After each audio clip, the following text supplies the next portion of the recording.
కూర్మము అంటే తాబేలు నిజానికి ప్రతి ఇంటిలో ఉండాలి. మనకి ఇప్పటికీ దేవాలయాల్లో తాబేళ్ళు ఉంచుతారు.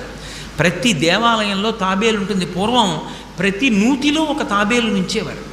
ఎందుకు తాబేటి ఉంచుతారో తెలుసా? తాబేటి యొక్క దర్శనము మంగళ దర్శనం.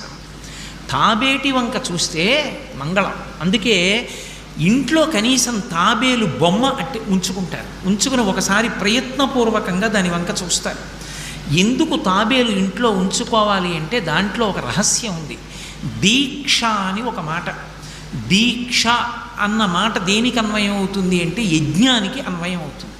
యజ్ఞం చేసేటటువంటి వాడు దీక్ష స్వీకరిస్తాడు. దీక్షా స్వీకారం చేశాడు అంటే ఇంటి లోపలికి మళ్ళీ వెళ్ళరు.